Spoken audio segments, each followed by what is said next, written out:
Please exit through the rear door. Mary Kasinger is on her way from her apartment in Brooklyn to a meeting in Manhattan. But her journey started long before she boarded the B41 bus to Prospect Park Station. The first thing you have to do is call ahead to make sure the elevators are operating. Although it can be that by the time you get there, they aren't any longer. But for the most part, you get a good heads up on what's running and what isn't. Over 75% of the city's subway stations are off limits to Kasinger because she has multiple sclerosis and uses a motorized scooter to get around. Only 118 of the city's 472 stations are fully wheelchair accessible.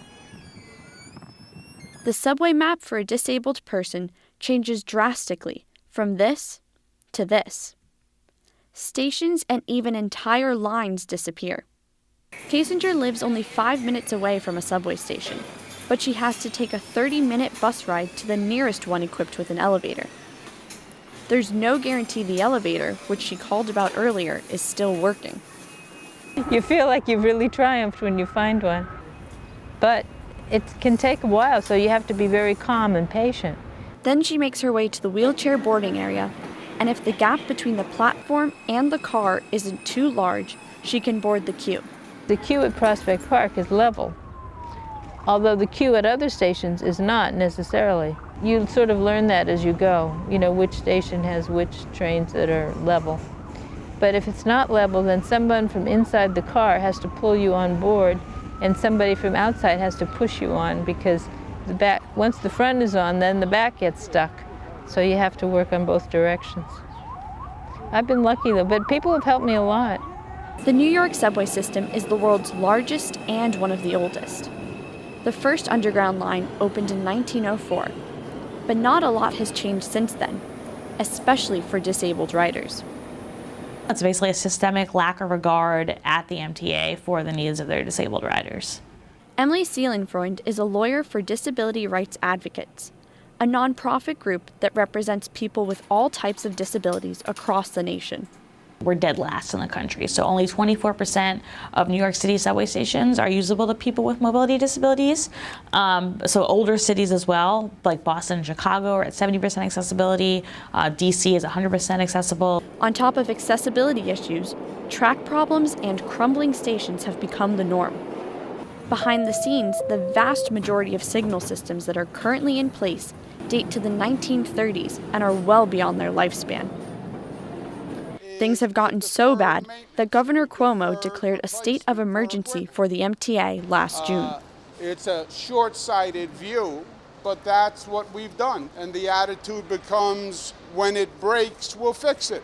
1 month later, the MTA announced their Subway Action Plan, which has just been revised to commit $600 million to accessibility updates and renovations.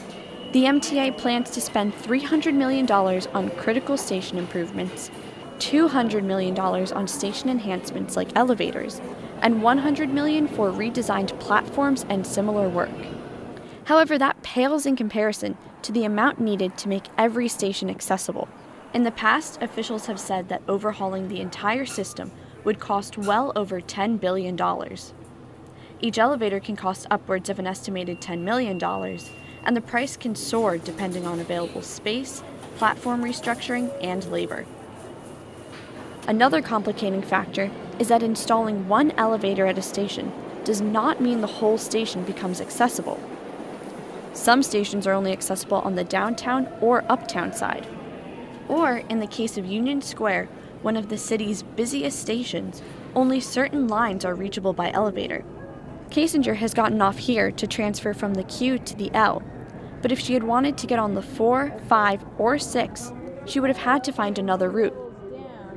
Well, if the elevator is out, let's say at 14th Street, then you get on it going the other way and go to the next accessible station and come back. Because normally, I've never run into a situation where the elevators were broken in both directions. Usually it's just one direction. So you go ahead, you cross over, and you go back on the opposite side, hoping that it's going to work. Accessibility issues across the system are so bad that there's even a lawsuit against the MTA. Seelenfreund and disability rights advocates are working on a suit alleging the MTA violated the Americans with Disabilities Act. Because there's a subway station in the Bronx at Middleton Road, and the MTA renovated that station, and they redid the stairs in that station, and there's a provision in the ADA that says when public entities do extensive renovations that impact the usability of the station, they have to make that station accessible. They didn't follow that regulation, and so we brought a lawsuit. Basically, the relief we're seeking is an elevator at the Middleton Road station. The case is being brought by a number of advocacy groups, including Disabled in Action. I have been in absolute nightmare experiences. Edith Prentice is the president of Disabled in Action and voices the frustrations of the disabled community, which many New Yorkers are unaware of and insensitive to.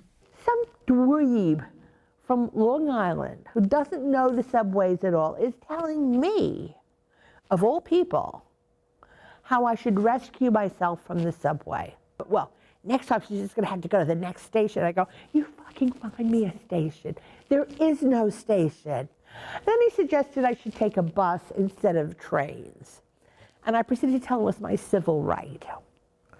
And I don't think he ever mouthed off to a person in a wheelchair again. And the Justice Department seems to agree. They've joined Disability in Action's suit against the MTA. When subway stations are drastically renovated, they must be made accessible, even though alternative transportation is available. One of these surrogate methods is Accessoride, a door-to-door service for disabled New Yorkers. But it has a long history of poor customer service and costs taxpayers an average of $67 per trip, which is far more than hiring a car service or taxi.